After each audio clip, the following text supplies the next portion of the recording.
Hello, I am that INTJ on the internet. My name is Hope, and today we have a cognitive function test with a picture that looks like it is a closely cropped image of one of those sort of Tesla plasma balls, one of these guys. A metaphorical image for my brain, its neurons firing on all cylinders as we take this test. Find out which cognitive functions are more natural to you and which ones take more effort and energy. This can help you when you feel torn between two or more different personality types. Okay, we're going to test that theory. We're going to see if that is true. I'm going to call you out, test. Before you begin, when you consider the questions, think about what is most automatic. There are no right or wrong answers. It is a personality assessment and not necessarily a personality test. A test which has correct and incorrect responses. An assessment is mostly just kind of an inventory of where you're at. Ooh, pictures. I hate to have a bias, but my bias is that pictures never work. I always am a little bit skeptical whenever the pictures come out in the personality test. I'm like, ooh, I don't know about this. Okay. When you're faced with a hard decision, what do you focus on first? Keep in mind all of these things probably matter to you. All of these stock images, they're so important to my heart. That it aligns with what feels right deep down, even if I can't explain why.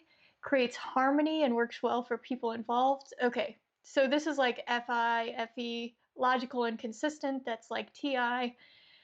Expedient, fair, and leads to a clear result, that's probably TE. I mean, you got a typewriter printing out goals. If you were really TE, you would not be using a typewriter in this day and age. I have to say, it makes it incredibly harder to take a cognitive function test when you are very familiar with the very baseline descriptions of what the functions are. So I'm gonna go with the typewriter here. When someone challenges your personal beliefs or values, what is your first focus? Okay, so personal beliefs and values is an FI. I feel it intensely inside and have to understand it on an inner level. I try to figure out their feelings and how to defend my values while keeping the peace. This is still in the same, that's FI, FE. I immediately look at each person's logic, including my own, to test for inaccuracies, TI. Ignore the feelings and focus on the obvious logic, facts, and evidence. That could be a little TE. The last question had a Rubik's Cube up in the TI, and now it's down here in the TE logic. But I will say, last picture, the cube was just sitting there. In this one, someone is actioning upon that cube. Okay, challenges your personal beliefs or values. FI DOMs might have a lot of pushback, and I could see this in the tool function too. So your ESFPs and ENFPs, when they're using FI as a tool, there might be some pushbacks in the external world if someone is challenging their values. Introverts, so your ISFPs and your INFPs, they might have an immediate defensive response, but then they will post-process the frickin' crap out of that. Like for INFPs, it'll go down into their SI and they will kind of cycle with it. What does the FINI look like? Because I kind of have that too, right? But I have it in the reverse order, the NIFI. Especially with NI in the child position, can kind of lash out at that too, right? Because it's much more likely to think that you're wrong when it's in the third position, I feel like. The NI, because it has focused on the correct path forward for the individual and it's driven so much by the core values, the NI, that it's going to probably lash out. This is FE, but not always keeping the peace though. FE will look at what is the norm, and it'll protect the objective norm by pushing you out. And that's how it'll keep the peace, I guess. Have conflict with you and push you out and maintain the peace for the in-group. And that might be driven by some TI as well, some TI on the back end. Look at each person's logic and test for inaccuracies. That could be some FI blindness too, but yeah, it's definitely TI prominence. Ignore the feelings and focus on obvious logic, facts, and evidence. Because I have FI in the third position, it's at the core of my being, and so I baby it quite a bit, and I get pretty defensive, of course, if it's attacking my core values. So probably similar to an FI Dom, I would have to understand like what's going on there. When you think back on a past experience, what stands out the most? The physical sensations, what I saw, heard, felt in the moment, extremely realistic. Detailed sequence of events, what happened when and how, the impression it made on me. That could be more SI. Intuitives don't really pick up on sequence or details very well. It's more impressionistic for us intuitive types. The strange ideas it sparked, how it connected to something totally different. That's intuitives. The meaning behind it, what it revealed about a deeper pattern. Okay, that's kind of NI. So this is what, NE, NI. Past experience? Yeah, I kind of collate my past experiences into a blob. And it's going to be the deeper pattern is the blob. It's all a blob. When making a decision that involves both logic and relationships, like moving states or changing something in your career, what's your most natural approach? You take the situation apart piece by piece to dissect the most logical path forward. I do this. Yeah, I do this with TE, so I don't know what kind of logic it's applying here, but we'll see. Figure out the fastest path to a working solution. Okay, this might be considered TI and this might be TE. This could also be SE, because you're like driving a truck through it. With SE, most of the time, you're like getting in there, getting involved. You're just going for it. With extroverted sensing, consider everyone's opinion to find a harmonious outcome. They're really striking up the harmony for extroverted feeling, which is a little bit unfair. It paints extroverted feeling as being a little bit too rosy because harmony has too much of a positive connotation to it. I think it's unfairly painting extroverted feeling in a very bright, rosy light. Go with my gut about what feels right to me. This could be NI. It could be NI or SE, honestly, which is why someone might mistype on the functions, right? If they don't really know them very well, because that whole axis, which is NI and SE, it might be flipped. It might be SENI, might be NISE, you might have it in the middle really close together, or they might be on the opposite ends of your ego. But it's all about awareness. It's the balance of awareness between the abstract and the physical that you experience and how you come to be aware of information. NI is very much on the structuring side of things, turning it around, seeing it from different angles, perspectives, and can often form this notion or idea of a path. So for someone that has SE at the top, ESTP, ESFP, they're going to have introverted intuition at the bottom, but it might still be like driving them forward. They might be like, I can't quite identify what this is, but I feel like I should be going in this direction.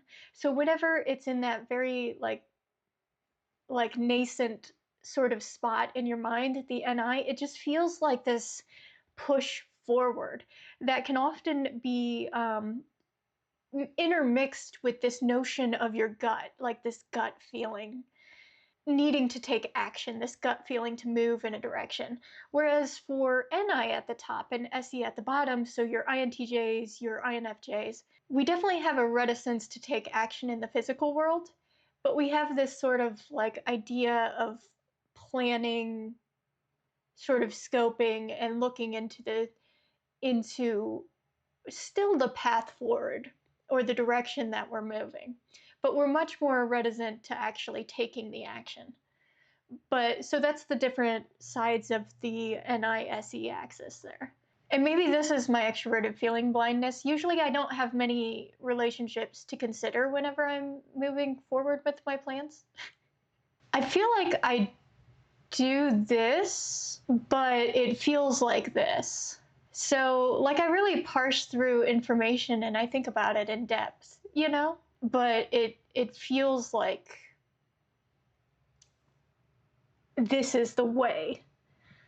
Like, it feels like Mandalorian intensity. But sometimes with some decisions, I'm like, fuck it, we ball.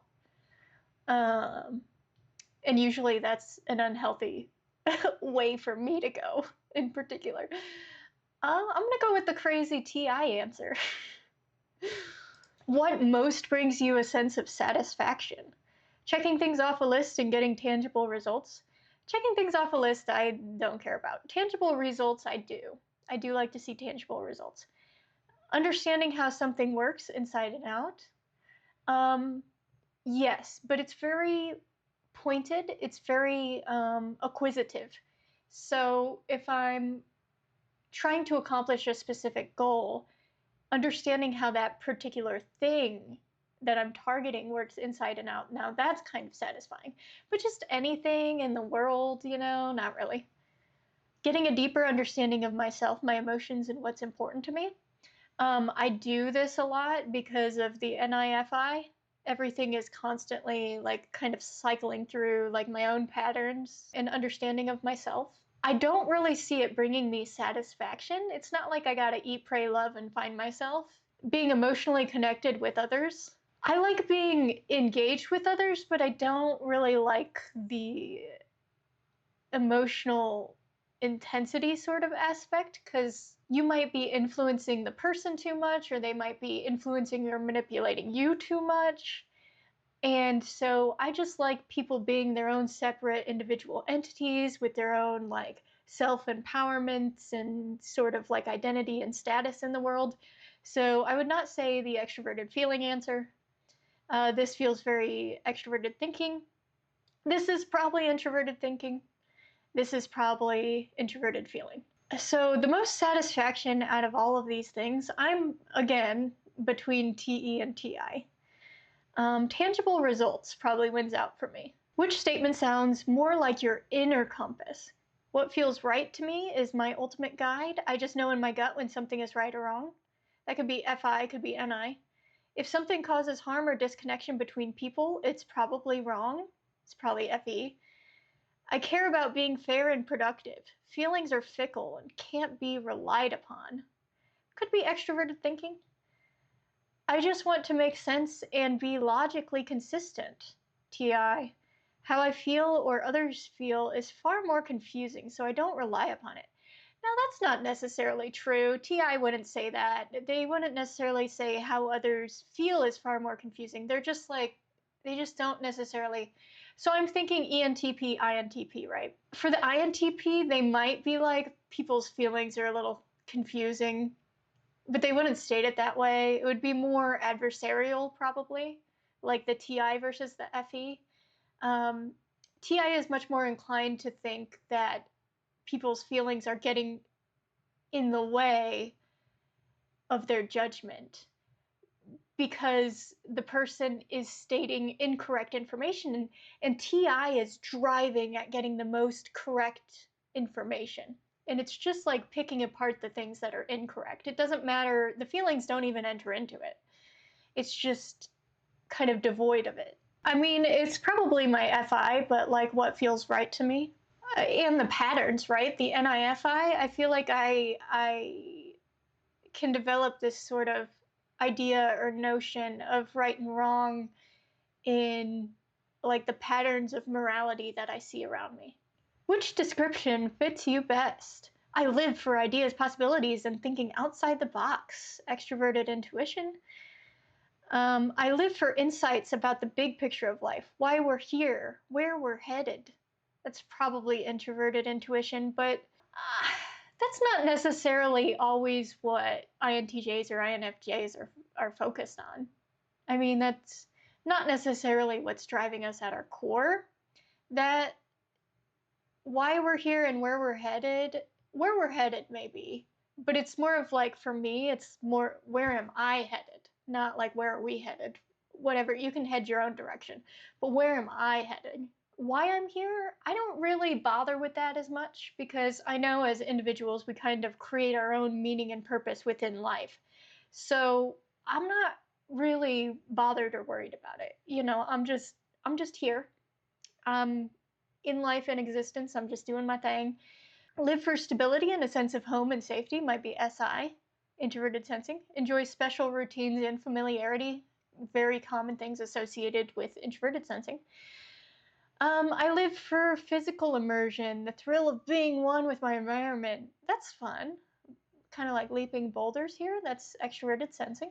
I don't think they really want to be one with the environment. That's a little bit, that's getting a little bit out there with it. I want to say the extroverted intuition answer, because I don't really, that's like basic, right? That's my basic function right here. Like I'm like I got existentialism is like it's there, it's fine. I'm just living life, you know? I don't need to worry about existentialism because I already done did that. I already figured that out. What I'm more interested in is exploring ideas and possibilities and things. Like that's more interesting to me than my sort of like baseline function. So this might skew the results because this is clearly extroverted intuition. How do you make sense of the world around you? By comparing what's happening now to what I've already experienced in the wisdom of the past, that's typically associated with introverted sensing. By looking for connections between things and seeking out new possibilities and interpretations. This is extroverted intuition. I like the picture on this, that's cool. By looking for the ultimate meaning of all things. Like an Illuminati eye. Or like one of those evil eyes, like warding off evil. Why we're here, the meaning of the universe, always looking for an aha moment. See, this is where I freaking hate the descriptions and stereotypes of introverted intuition. It annoys me so much. You're not looking for the meaning of all things if you have it as your dominant function. That's not really what you're doing with it. I mean, I feel like that's if you have it like maybe lower down in your ego stack and you're coming to a sudden life realization where you have to take an inventory of the self and everything around you, and you have to like reconcile yourself with the idea of your own existence and mortality, and that's where you're maybe coming into looking for the ultimate meaning of all things. I don't care. Experimenting through trial and error and spontaneous real lived experience. That's extroverted sensing. Make sense of the world around me. What am I doing? I'm doing a lot of iteration. I am doing a lot of trial and error, but again, it's because my extroverted sensing is in the last position. But like my extroverted sensing is feeding through my extroverted thinking. So it's a lot of like tools based, making sense of the world. It's also reconciling with patterns and internal feelings and my values. And because of the NI moving towards the extroverted intuition, I also make sense of the world by looking for connections, right? Between things. It's just a little bit of a narrower scope than extroverted intuition. I do seek out new possibilities and especially interpretations. Probably never. I'm never getting to the introverted sensing, sorry. I don't like spontaneous lived experiences though. This is so mean. I don't like that. Which experience sounds more fun? What about most fun? Right? Wouldn't it be most? Because it'd be like more fun than what? More fun than the others? So the sentence either needs to be which experience sounds more fun than the other experiences listed, or it needs to be which experience sounds most fun. Stargazing and musing about patterns, philosophies, or meanings. Dancing, surfing, painting, or connecting with my senses in a way that feels fully immersive and thrilling. That feels like my hobbies, my extroverted sensing hobbies. Brainstorming with a friend to come up with new ideas or ventures where we could pursue in the future. That sounds like friend time with an ENFP. Becoming fully immersed in the fine details of something, cooking, gardening. This sounds like me reconnecting to like trying to get out of my head or something by doing a mindless activity, which doesn't always work. Sometimes I will though go on like a cleaning sort of bent, or mindlessly doing something like yard work, but I don't do it often. I do like to just kind of like muse about stuff. That's what I'm doing. It doesn't necessarily, that's what I'm constantly doing. It doesn't sound the most fun though. I need a break. I need to stop it. Stop, stop, stop. That's why I go for walks with podcasts. Like, so I have all of the senses engaged. And then I still end up going off into freaking NI land. It's annoying. Honestly, Extroverted intuition always sounds the most fun to me because it's like the opposite. So it's fun. It's diverting. Do you often feel flooded by nostalgia? No. Do you frequently revisit past experiences for fun? No. Okay, well, let's go with no. Do you find abstract speculation tiring if it isn't connected to what's happening right now or what you can do about it? No. How do you feel driving in a new city? Bad. It's the worst. I have driving anxiety, so it's like double bad. I will make a wrong turn. I have no sense of direction. I will get lost. I won't be able to course correct. There will be too much traffic. I will accidentally disobey traffic law and I might get into an accident. That's what driving is like for me. If I can avoid it, I don't drive. But I do drive. I mean, I have to. I live in the Midwest, so. So cool and collected, doesn't bother me, couldn't be me. I wish. I have to be on pins and needles using all my energy not to get lost or overwhelmed by new details. That's more like me. Just saying no to driving is funny. I do have to drive though, and I have driven in a new city, I guess. When are you likely to get your best insights? Out of the blue, before I fall asleep in the shower while taking a walk alone or while meditating, while brainstorming with other people or jotting down ideas on paper with some other external source. I do often reach out to external sources in order to ideate and sort of bounce ideas off of and stuff, and I collect information, whatever. But sometimes the insights are not necessarily immediate when I interact with that information. Sometimes it sort of like accrues or accumulates over time, and then it forms that sort of like insight or, pattern recognition. Not necessarily out of the blue, but yes. Like something like in the shower or taking a walk or falling asleep. Yes, that is true. But it's not necessarily the only avenue, for sure. But yeah, that's probably accurate. Do you tend to prioritize results over how people feel about the process? How people feel? Yes. Do you enjoy organizing people, tasks, or resources to accomplish a goal efficiently? Tasks and resources, people, not so much. What kind of mistakes frustrate you the most? Keep in mind, these all might frustrate you. Good luck if they all frustrate you. You must be like a very annoyed person. Which one hits first?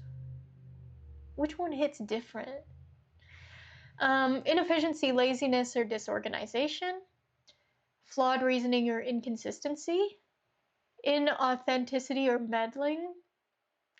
Tactlessness or obliviousness to others' emotions. Yeah, I would say that the sort of FI elements of inauthenticity or meddling kind of hit me first with annoyance. Like someone posturing or someone like trying to get into someone else's business when it's none of their business. I don't like flawed reasoning. Usually the flawed reasoning or inconsistency happens when people are managing others and getting into their business. So it's like a double sort of like I can sometimes be lazy, not necessarily inefficient. Usually I'm lazy because I am efficient. Yeah, I'll go with that first.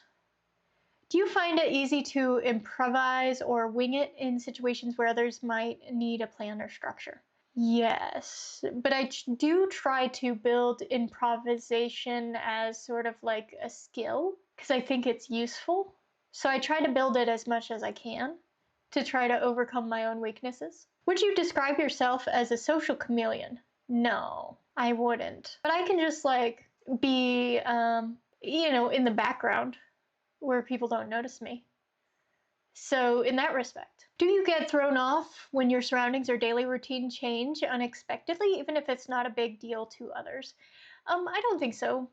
Probably mostly because I've worked on it, kind of trained it. Like, that's where like the sort of improvising thing comes in. So while I can't necessarily be spontaneous with improvisation, what it does help with is the ability to not be quite so thrown off whenever something changes in your environment. You can just be kind of more chill if you employ those improv skills. Do you often pause mid sentence to revise what you're saying? Yes. Not because you're unsure, but because you want to get the logic just right and be as concise as possible. Yeah, sometimes I'll stop mid sentence and sort of reroute because multiple different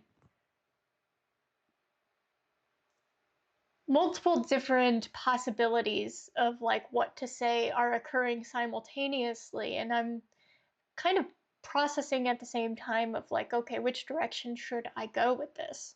It's not about getting the logic right though. That's more of a TI thing. It's more of the concise part of it, I think, is true.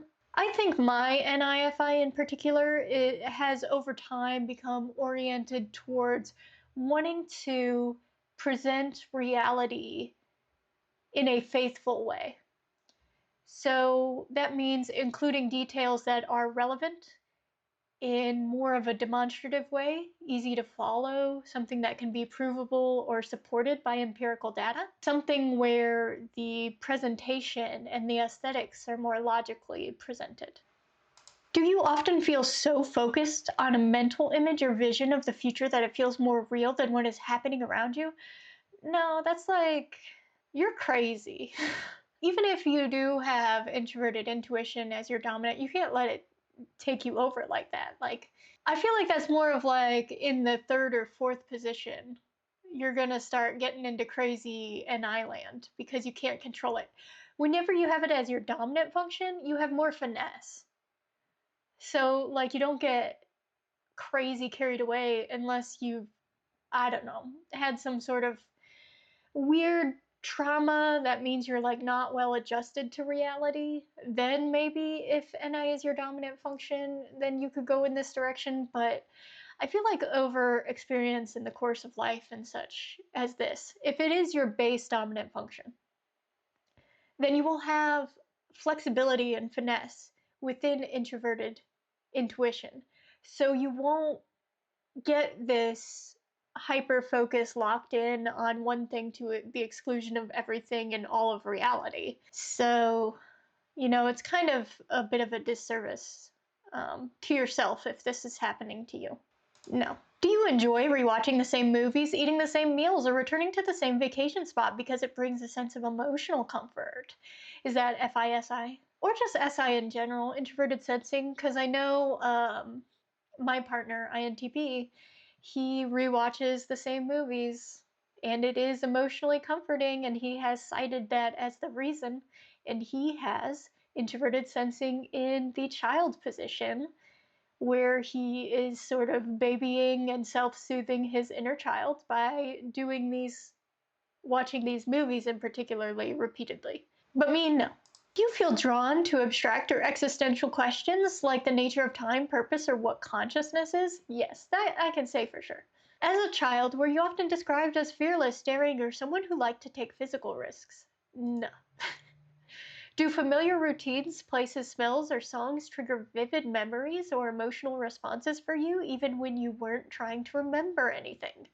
That's introvert sensing, probably. Not for me. Do you often generate a stream of new ideas or possible outcomes from just one thought, image, or comment, like a mental domino effect? Intuition is kind of like that in general. Extroverted intuition is more of like a firework explosion rather than a domino effect. Whereas introverted intuition, if this were to happen and set off sort of like a domino chain, it would be more like introverted intuition dominoes. I agree with that on the intuition aspect. I don't know if I agree with the representative analogy here. When someone tells a story or shares a fact, do you automatically start thinking of 5 other related topics, metaphors, or what if scenarios? Kind of. I know this is extroverted intuition, but sometimes though. Metaphors definitely. But if I am doing this, usually I'm thinking of things that are related so I can circle around what the person is saying and I can kind of like reorganize and latch on to what the person is saying so that I can almost like pick apart what the person is saying for insights rather than exploding into random different stuff like extroverted intuition does. This is hard. Because kind of. Are you good at reacting quickly in the moment, even under pressure when caught off guard? No. Do you get frustrated when people overcomplicate things instead of just taking action or seeing what actually works? It depends. It depends. Sometimes I'm like, let's just get in there and let's see what's happening because we won't know until we know, you know. Do you often start projects with huge enthusiasm only to lose interest once the novelty wears off? Extroverted intuition usually. No, I can process through it. Do you mostly love brainstorming? Mostly? Why are you qualifying this? I like brainstorming. That's a fun picture. What kind of emotional expression feels more natural to you? Showing my emotions through art, writing, or withdrawing to process? Yes. I write poetry. Talking about how I feel and relating emotionally with others? No, thank you. Pushing the feelings down because I don't trust them or I've got more important things to do. That sometimes just happens naturally. Like, it's like, okay, I'll circle back to this, you know. Expressing my emotions. That sounds embarrassing. Who is this? Who has this? I mean, I don't really express my emotions just because I don't work that way. I don't really think it's embarrassing or that it makes me vulnerable to express my emotions. I just don't have whatever interface it is to do that. So whatever happens, happens. But yeah, it's probably going to be more through art, writing, withdrawing to process because that's the FI. Do you feel like your feelings are mostly irrelevant unless they serve a practical purpose? No, I mean, feelings are always influencing you in the background or foreground or up, down, and sideways, you know, like the feelings are always going to be around regardless of whether there is a practical purpose involved. When someone disagrees with your emotional reaction, what's most likely to happen? I trust my feelings anyway. They're mine. No one else has to get it. That's true.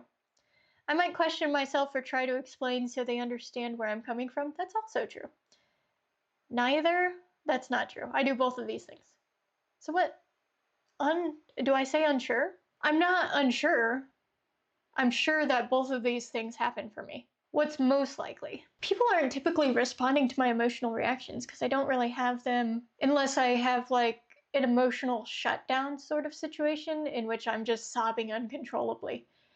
In which people don't disagree with that response. They're just wildly confused about it. And they're like, "Oh my, what do I do with this?" You know, it's really hard when someone like has such an out of the blue emotional overwhelm. It's like, what do you do with that? I don't know. I don't know what to do with myself when that happens. I usually try to isolate so I don't impact other people. People don't disagree with my emotional reaction. It just doesn't happen. Probably try to explain, right? The NI wants to explain, the NIFI wants to explain. Do you often play devil's advocate, not because you're emotionally triggered, but to test the strength of an idea? Yeah. Do you often rework ideas in your head until they feel perfectly coherent, even if it takes a while to explain them out loud? No, yes and no. I'm not reworking ideas in my head until they feel perfectly coherent. The extroverted thinking actually extroverts the sort of practical aspects of the idea and then iterates upon that once the new information is received from that.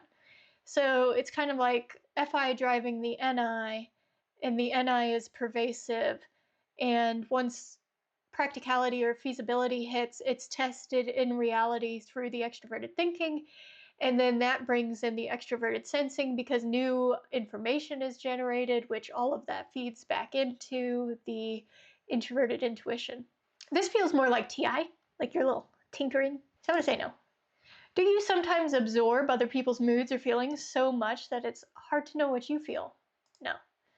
Do you often feel emotionally anchored by a routine, not just because it's efficient, but because it feels right to do things in a familiar order? No. Do you love exploring different interpretations of a situation, even ones that contradict each other, just to see where the ideas might go? Yeah. Do you tend to recall people, places, or situations with a high level of sensory or emotional detail? Like what someone wore, how the light looked, or what was said word for word? Absolutely not. Never in my life ever. Do people often accuse you of being nitpicky or pedantic because you point out gaps in reasoning, logical fallacies, or inaccuracies? That's introverted thinking. Do you prefer to figure things out for yourself, even if there's already empirical study or evidence available? I do kind of. I do test a lot of empirical data, like retest it maybe after looking at it, because I want to know the methodology of how that information has been processed, or how it has been obtained. How did you come to this conclusion? So there needs to be more scrutiny. How do you prefer to explore an idea? Brainstorming multiple possible angles, following it down to its root meaning or future trajectory, by comparing it to something I've seen or done before, by trying it out immediately to see how it works in real time. So this is extroverted intuition, introverted sensing, extroverted sensing, just so we're keeping track. Do you find it easier to understand your own emotions by talking them through with someone else? No, I don't typically want that. Do you frequently, in all caps, Jesus Christ, do you frequently prioritize checking in with friends, assessing their feelings, and developing? Unfortunately, no. Do you feel a personal connection to causes, characters, or stories that mirror your values, even if others don't understand why? Yeah, I think that's true. Usually, when I love watching shows, specifically TV shows, because there's character development over time. So, TV dramas, right? And so whenever I'm watching, I'm like in the moment. I'm in the action of the show itself. I'm identifying with the characters. So yeah, I think that's true. Do you enjoy sorting information into categories or systems that makes more sense to you than the standard ones? Absolutely. But that could be introverted intuition or introverted sensing, honestly. It could even be introverted thinking. It could be all of the introverted functions, honestly, because introverted feeling might do that as well, but in a more abstract way with like preferences or values. Do your feelings for others seem more intense when you're not with them? No. What do you tend to prioritize more? Keep in mind you'd love to have both, but which comes first? Interpersonal harmony, everyone getting along. Intrapersonal harmony, feeling in alignment with my emotions and values. If a friend asks you to tell a story from your life, would you walk them through the event in chronological order with details and context? Probably wouldn't be able to. Jump straight to the meaning, lesson, or theme of the story and fill in the details only as needed. I would probably start with an overview. I would want to create like momentum or action or some sort of play with expectations or play with the narrative structure of it. So I wouldn't jump straight to the meaning of it. I might want to set up the meaning, almost like setting up a joke, but I'm not really skilled at humor and setting up jokes and punchlines. So it would be more of like setting up the action of a story or narrative, but probably more like this one. Do you process your feelings best alone? Yes. Without the need to talk them out with another person? Do you like to dwell on symbolic themes, dreams, or metaphors? Dwell? Okay, I'm not going to pick apart the word connotation here. I'm just going to agree. Do you feel compelled to champion or defend the underdog? Yeah, I think so. It depends on the story, you know? Depends on the narrative, what's happening. Do you often imagine how your life or the world could look 10 years from now with a surreal clarity others don't seem to share? This is way overstated, bro. I want like someone who immediately 5,000% agrees with that. I want to know who you are. What is your experience like? Surreal clarity others don't seem to share. That's so silly. Look, after COVID, I don't feel like anyone should be thinking 10 years into the future. That's just crazy. I sometimes speculate. I like to speculate though. I don't really necessarily care about my own life 10 years from. I mean, I care about my own life 10 years from now, yes. I don't care about the specific details of that. It's more of like overarching goals, like things that I would like to be true at that time, things to work towards. This is a wild picture as well. Enjoy every moment. I dislike this question, but I'm gonna agree. Are you frequently disturbed by how trivial or shallow daily life feels compared to the deeper concepts? What is up with the wording of the. Who wrote this, bro? I am so frequently. I'm not disturbed. Look, everyday life is everyday life. It's fine. It's happening. Whatever. Like you're here. I mean, you have to deal with what's happening. Like, you deal with things in the moment to build towards the future. So, the present moment is just as important as the future because they are the tiny little stepping stones to get to where you're going. So, no, that's a way overstatement. That's like someone who's off the rails, like crazy train to a hell paved with good and bad intentions. So, I'm going to say no. Which types of conversations bore you the most? Detailed sharing of past personal stories. That can be really interesting if you're like interested in the person who's telling the story. Abstract conversations focusing on metaphysical. I love that. Brainstorming random ideas and hypothetical possibilities. Love that. Love both of these. This could be interesting. Conversations focused primarily on activities, experiences, and jokes could be interesting. I don't want to be pressured to be responsive or reactive to that, but I don't mind being around it, and it's a good vibe. So I don't mind it. I don't mind any of these things. What bores me the most, honestly, because if you don't have the right person, then the detailed sharing is going to be like I don't care. Do you often find it hard to explain your insights or predictions because they come to you fully formed without a lot of details? Yes, to hard to explain insights or predictions. Not because they come fully formed without lots of details, but because of all of the compression that happens to form the concise representative whole.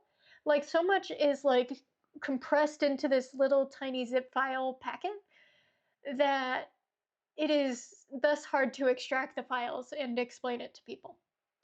How do ideas usually show up for you? Out of nowhere, fully formed.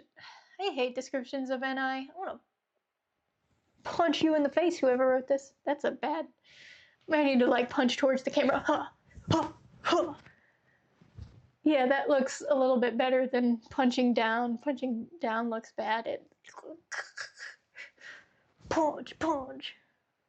Huh, huh. Anyway, my ideas come out of nowhere. They are the divine intervention from the Lord above. If you're monotheistic, maybe the Lord's above. Maybe the Lord's below. If you're some kind of like hedonistic Satanist, I'm not sure. Like popcorn. My ideas are just like they're just kind of there. They just kind of always exist. The idea was, has been, is now, will be, always present and pervasive. So it's not out of nowhere, it's like it's always existed. But probably more like that. What's more natural for you? Narrowing down to one best explanation or outcome? Yep. Okay, so we're doing NI versus NE, sure. Let's see. How do you usually learn best? Oh, there's the plasma ball. Hands-on trial and error? Yeah, doing it myself is the only way. I do like that. Step-by-step instructions. No, it's SI. Exploring a bunch of different ways to approach it and see what clicks. I do like that as well. That's like probably extroverted intuition, but I don't know. Iteration. That could be SE too. Closing my eyes and reducing sensory input in order to realize a solution? That's so dumb. Come on, you don't do that realistically. Even if you have introverted intuition, that's not realistically what's happening. You're not just like realizing a solution. Let me realize this solution. Usually you're working it through to come to a conclusion. Whether you're simulating that in your mind or whether you're simulating that in reality using extroverted thinking. As an INTJ, you're not just closing your eyes and like coming to the solution, just like coming to it. Like it's like you're still processing it. The iteration is maybe a simulation in your head rather than in person, like in the physical world outside of yourself. So kind of a combination of these three. Never step by step. Can't do it. Probably the TE method. You're told this might not go the way you planned. What's your first thought? I'll adjust on the fly, probably extroverted. Sensing, I need to prepare. What went wrong last time? Something like this happened? Oh, interesting. What else could happen instead? I knew it. I've already envisioned how it will go and already created a contingency plan in case of failure. Yeah, that's more likely. Yeah, there's always a bit of like, I don't expect things to go well. I do. I expect things to go the way that they're planned, yes. But there's always a margin for error. So it's like, okay, what to have a good plan and to be considered a good planner, you always have to be like, okay, but what if something is slightly adjusted? What if this factor doesn't play out the way you think it will? What makes you feel re-energized when you're drained? Physical movement or sensory engagement, being in the moment, familiar surroundings, rituals, and routines, imagining possibilities or dreaming up ideas, quiet time, reflect on visions. It's not like visions like I'm seeing the future. Like, I hate this idea of visions. Whenever, especially whenever an INTJ has a vision, it's more of like a plan or an idea of how something will logically progress. It's not like some crazy psychedelic vision of like, oh, I've seen the future, you know? What re-energizes me? Actually, it's usually not the introverted intuition that re-energizes me. That takes a lot of brain power, and so it's consuming a lot of glucose, and that constant thought process is what is keeping my energy drained. So actually, going towards the physical experience is what re-energizes me. I just don't always have the energy to go out and re-energize myself because I'm moody. My moody little introverted feeling is keeping me from doing that. So it is actually physical movement that re energizes me. What kind of people tend to bother you the most? Inefficient, disorganized, overly sensitive, people who are fake, meddling, or overly expressive. I would say fake and meddling. People who are tactless, selfish, or emotionally oblivious. That kind of bothers me too, honestly, because look, if I have to learn tact the hard way, so should you. If I have to be conscientious, if I have to try to keep all these things manually in check about other people's emotions or societal conventions or how to exist within reality, I don't think you can just get a free pass to go around and abuse other people. So that does irritate me because I've done the hard work. People who are sloppy in their thinking or can't back up their claims, that also bothers me. I think your ideas and thoughts and information need to be accurately represented. Not all the time though. It just has to be like context dependent. If you're putting yourself forward as an expert on something, or if you're stating that you are absolutely correct about something, if you can't support or back up your claims, then I don't like you. But it's only if you're posing as the expert. So probably this kind of person, like the really fake, because usually people who are fake or meddling are trying to meddle in my business, and I'm like, please. Well, I appreciate the gesture, but also I feel like this is a waste of your time. I don't know. It's only certain people, because ultimately I do want to establish connections and have relationships with people. I just want those relationships to be real and sincere and maybe have a deeper level of intimacy later on that we work towards, you know. Do you keep physical reminders of the past, like ticket stubs, journals, heirlooms, or old clothes because they carry personal significance? Not really. Does it excite you to mentally deconstruct systems, beliefs, or arguments to see what holds them together or what breaks them down? Yeah. When someone is wrong, how do you typically respond? Point out the facts or flaws directly. We need to get things right. That's probably TI. I feel conflicted, but speak up if it violates something I strongly believe. FI. I do. It's probably me. I try to correct them in a way that doesn't upset the emotional balance. I mean, I also try to do that too because I think my FI is lower, so it feels a little bit insecure about standing on principle. I ask clarifying questions to see where their logic went off track. That's most like me. Not like we need to ultimately get this correct. It's like I need to see the whole picture. I need to see the process. I need to see how you arrived at your conclusion, and then we can maybe talk through it. And maybe you will self realize the flaws in your own logic, and then you'll be more likely to correct yourself. And then I don't have to correct you. You'll be correcting yourself if all goes to plan. Do you tend to feel responsible for others' emotions? Absolutely not. I don't want to be. Which sounds more appealing on a free Saturday? Going on a spontaneous road trip, trying a new restaurant, doing something active, having a cozy, relaxing time at home to just recharge. Yeah. Introvert. This occasionally. Someone is going to have to drag me along. And if you drag me along, I'm open to it. I will do it. Not if I have to drive or if I have to be responsible for planning the spontaneous event, but I'm down for either of these things, but probably this one. So it's always fun when it presents as a percentage. All right, so we're going through the cognitive functions and what percentage do they appear for me. Okay, so introverted intuition is the highest at 24%, so that's NI. Introverted feeling is the second highest at 20%. So that's my first and third function, which makes a lot of sense. That's my internal world, my internal processing. So what might happen with this test, especially if you're an introvert, maybe your two highest functions listed here is going to be your internal world. That's possible. Extroverted intuitive type. Third, that's interesting. Introverted thinking. Okay, interesting. Extroverted thinking, extroverted sensing, extroverted feeling, and introverted sensing. Okay, so it does get my last two functions correct. And I have a negative view about extroverted sensing, so that makes sense as well. So these three in the middle are kind of interesting. I have a very high admiration or appreciation for the functions of extroverted intuition and introverted thinking. I have said this again and again in numerous videos. These are cognitive functions that I really appreciate in the people around me. So my partner is an INTP. My friends usually are INFPs or ENFPs. Those are just usually the influences of people in my life. And the people who are attracted to me and the people who I am attracted to. That's just usually how it plays out. Like those functions usually attract me, as well as introverted feeling, I feel like.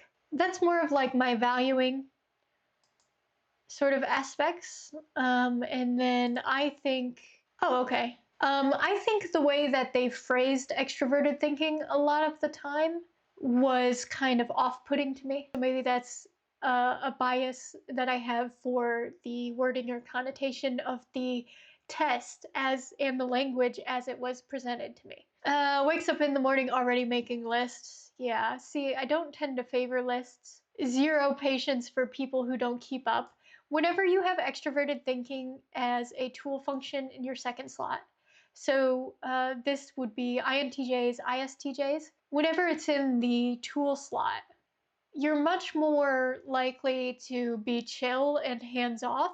So it might mean that you have a lot more patience for people and how they work in the external world, especially being an introvert.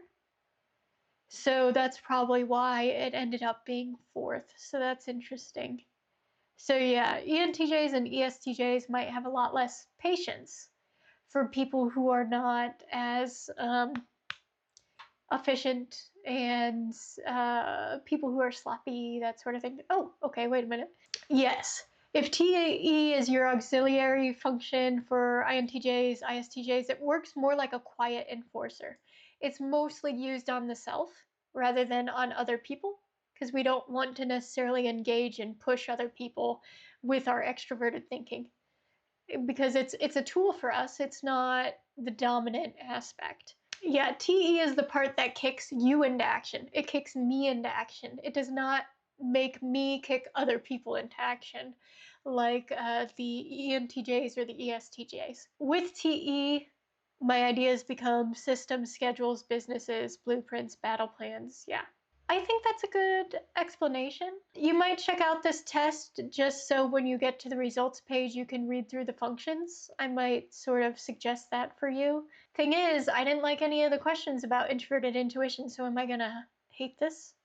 What's really going on here? That's correct. Where is it all heading? That's correct about NI. Patterns, ripple effects, unseen architecture of events. That's correct. If this, then that, and that, here's where it'll end up. That's true, but TI can kind of have that same sort of sequencing with logic as well, which is kind of interesting. I don't agree with this. Movie projector in your head running simulations of the future, compressing complex. Okay, that I do agree. Compressing complex data into flashes of insight. Yes, let's talk about like the compression aspect. Movie projector, not so much. I think in a previous video, I was like, some people are visual thinkers, but I am not a visual thinker. So it's not like having a movie projector in my head. If you lead with NI, you probably live with one foot in tomorrow. I mean, yes, it's a weird characterization to say that though. Yeah, you are more interested in what something is leading towards. Yeah, drawn to symbols, metaphors, long-term strategies, that's true. People might accuse you of spacing out. Spacing out is not correct because spacing out is like nothing is going on in your head. So it's not spacing out, it's not like airhead. It's more of like deep contemplation. So people will accuse you of staring into the abyss and the abyss staring back, yes. People will accuse you of being deeply introspective or contemplative. People might also see you as being sad or sort of like a tragic figure, which is a little bit strange, but maybe whenever you're reflecting on insights and ideas and NIFI in particular, maybe it does have that sort of deeper faraway sadness attached to it. Inside, you're tracking the undercurrents others can't see. Sure. Okay, so as a tool function, so for ENTJs and ENFJs, it is more like inner radar that keeps your plans or people skills future focused. Helps you anticipate, see the depth. I think when NI is used as a tool functions, that's where you get the checklists, where you get the very strict organization of information in like an externalized way, because you're like pushing the NI outwards into these externalized tools, because it's like your tool function of the introverted intuition is being expressed in the structuring of information that you use. So whether you're structuring the information of people or whether you're structuring the information of tasks or resources, and sometimes people are resources to an extroverted thinker dominant. And I can go overboard getting lost in abstractions, obsessing over. I don't necessarily agree with that unless you have something going on that you need to address in therapy. I don't like the inner cinema aspect, but maybe some NI users out there are really visual. I don't know. When unbalanced, it's like living in a dream world that never touches the ground. I don't know if I agree with that, but maybe I have TE, so that's why it doesn't feel that way. Okay, well, this has gone on too long and I am tired, so I am quitting now. So I can have dinner and do the things of life. That wraps things up for today. I do think this could be valuable. I don't know. It might be one of those like just dangerous enough to cause problems sort of assessment. I think you need more of a framework and context for these types of results in order for them to make sense, because as they are, this is not a function stack. So you need a lot more context and information in order to interpret the results of this test. So if you've been following along with me along this journey of taking a lot of different tests, and you've been creating this sort of inventory of self-assessments in relation to yourself, and if you do kind of understand the underlying cognitive functions, you might be able to find use in this test. If this is the first video from me you're watching, and this is your first exposure to cognitive functions ever in existence, I don't think this test will be immediately helpful. You need the broader context in order for it to work for you. So yeah, that's where I'm at with it. And yeah, so everybody have a wonderful day wherever that day may find you. Even if that day finds you just revisiting your childhood, get a little plasma ball, kind of have it on your bedside table and play with it from time to time. Sure.